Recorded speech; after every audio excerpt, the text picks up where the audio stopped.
शेतकऱ्यांच्या शेतमालाला भाव नाही, खते बियाणे कीटकनाशकांचे भाव सुद्धा वाढले आहे। त्यामुळे शेतकरी हवालदिल झालाय। 2014 मध्ये भाजपाचे पंतप्रधान नरेंद्र मोदी हे दाबडी येथे आले होते। त्यावेळी त्यांनी शेतकऱ्यांना विविध आश्वासने दिली होती।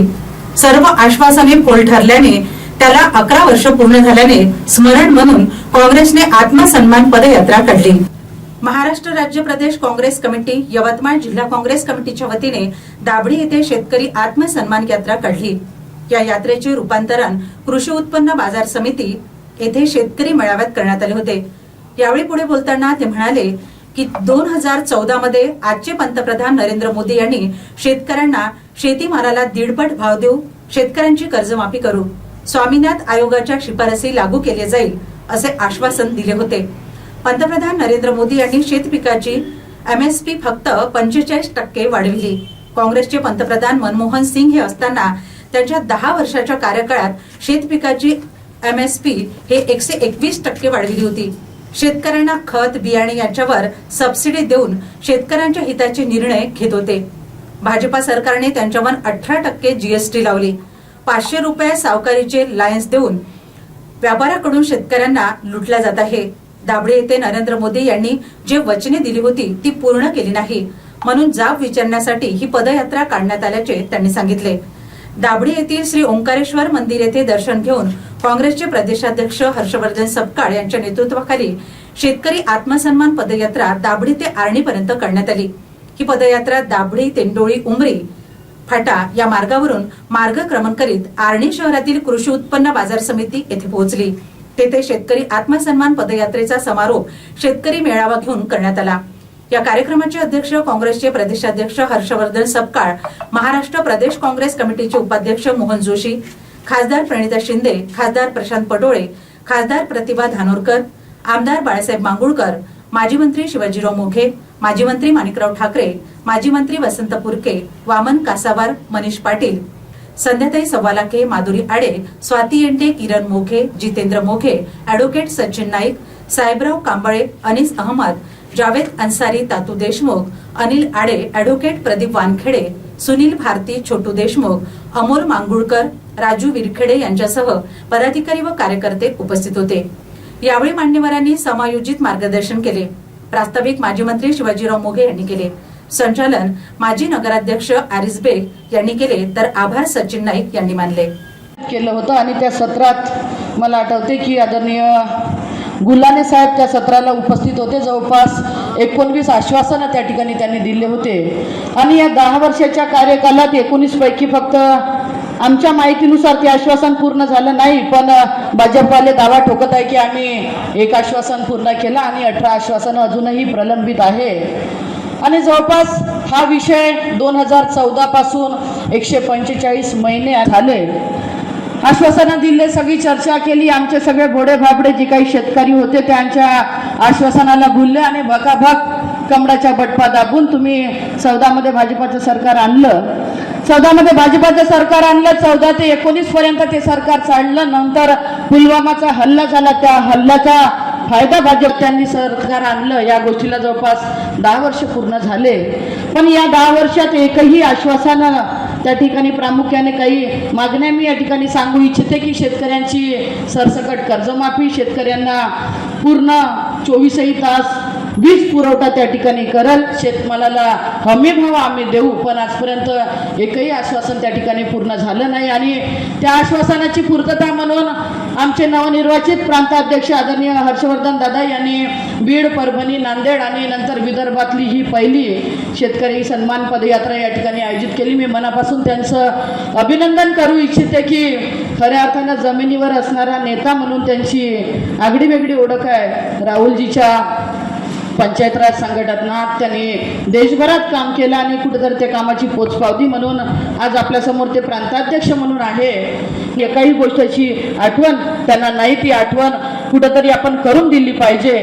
आज आपण बघितलं की अतिशय वाईट अशी परिस्थिती शेतकऱ्यांची आहे। पंतप्रधान लागल्या 24च्या निवडणुकाच्या पूर्वीही आपले राज्याचे विद्यमान मुख्यमंत्री फडणवीस साहेब यांनी सांगितलं की आम्ही जसं आमचं सरकार स्थापन होईल आम्ही शेतकऱ्यांना सरसकट कर्जमाफी देऊ. पण सरकार स्थापन झाले, सगळं मंत्रिमंडळ स्थापन झालं, 6-7 महिन्याचा कार्यकाल लोटला, पण अजूनपर्यंत शेतकऱ्याच्या कर्जमाफीची आठवण या भाजपच्या सरकारला अजूनही झाली नाही.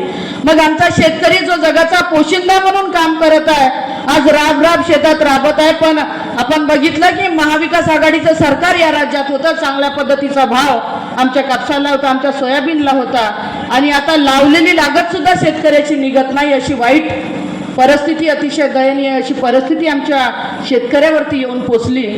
सर्वसाधारणपणे आपण 2014 पासून तर 24 पर्यंतचा जर का लेखाजोखा काढला तर महाराष्ट्रात सगळ्यात जास्त आत्महत्या या यवतमाळ जिल्ह्यात झाल्या. जवळपास 1421 आत्महत्या या यवतमाळ जिल्ह्यातील शेतकऱ्यांच्या या मागील 10 वर्षात झाल्या.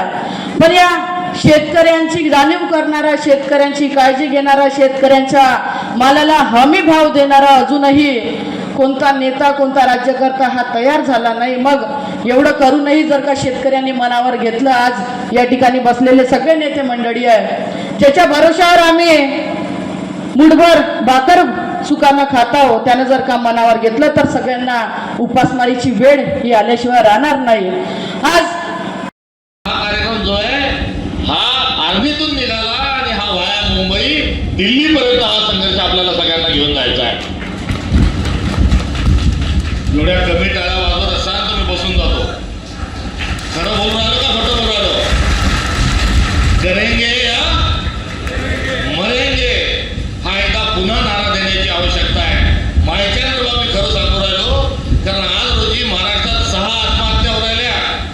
हा जर खेळ चालला, मी पत्रकार बांधवांशी बोललो कॅमेरा बंद झाल्यावर, म्हटलं सांगत असतानाही दुःख होत आहे, मात्र परिस्थिती बदलली नाही तर आजच्या वर्षाला रोजच्या 100 आत्महत्या दुर्दैवानं होतील.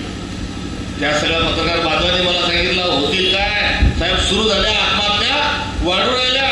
मागच्या वर्षी तर पीक कर्ज भरलं नाही. दुसरं जे पाईपलाईनसाठी, विहीर खोदण्यासाठी, कोठ्यासाठी, बकरा आणण्यासाठी, कोंबड्या आणण्यासाठी जे कर्ज काढलं होतं ते कर्ज भरल्या गेलं नाही. बँकेत उभं राहावं तर सिबिल इतकं खराब आहे की बँक मॅनेजर रामराम बी घालत नाही. आता पेरणी पुन्हा कशी करावं याचं संकट आहे.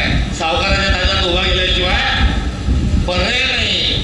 500 रुपयामध्ये आता सावकारीचं लायसन भेटून राहिलं. हे कल्याणकारी सरकार जे आहे ते 500 रुपयात आता सावकारीचं लायसन गावागावी देऊ राहिलं. आता आपल्याला सावकाराच्या दारात जाऊ आणि सावकार दिडीने देतो, सवाई देतो का दुपटीने देतो, हे एक संकट आहे. आणि त्याच्यातून घेतलंय आणि पेरलंय तो पुढच्या वर्षी काय उगवणार हे संकट आहे. आता सोयाबीन यावर्षी कोणी घेऊन नाही राहिलं. आता परिणितीताई गेल्या, त्यांनी टोनालला त्यांनी तात्या म्हटलं, ट्रम्पला तात्या म्हटलं. आता आंतरराष्ट्रीय आपले आमदार साहेब सांगू राहिले आंतरराष्ट्रीय तंटामुक्तीचा अध्यक्ष आहे. काही लोक म्हणतात की तो पप्पा आहे भाजपाचा. आता काय त्याचं नाव असं नसेल ते लावून द्या. आता त्यानं पुन्हा बंदूक लावली. पहिले बंदूक लावली ती कोण जिंकलं हे काही कोणी सांगू नका. भारत जिंकला का पाकिस्तान जिंकलं, सीज फायर, दोन्ही लोक भांडणार नाही. आणि तुमने यदि झगड़ने की कोशिश की और तुमने यदि मेरा सुना नहीं तो मैं तुम्हारे साथ व्यापार बंद कर दूंगा. आणि लटलट वो आपला कापायला लागला. तो आजचा विषय जरी असला तर त्यावर भाष्य करणं उचित होणार नाही. एक खेळ आता बघितला, आता तमरेल भरायची सोय नाही नका होती. 10 खेप पाणी पुरवठा योजना झाली, त्याच्यात गेलो तर पुन्हा गाडी भटकून जाईल. यातलं या बाबानं काय केलं? दुसरं मला एक मोठे साहेब समजत नाही. मुख्य साहेब, तुमचा जिल्हा हा मोदी साहेबांचा एवढा लाडका जिल्हा काय?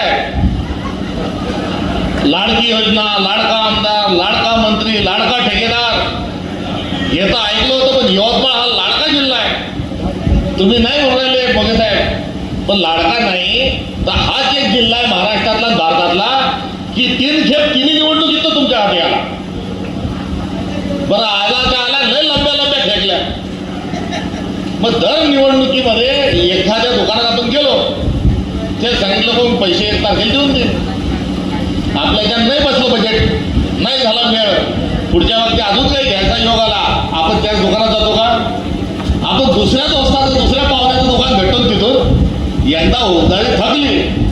दुकान बदलतो, नाही तर नगदीचा व्यवहार असला तर त्याच दुकानात डबल जातो.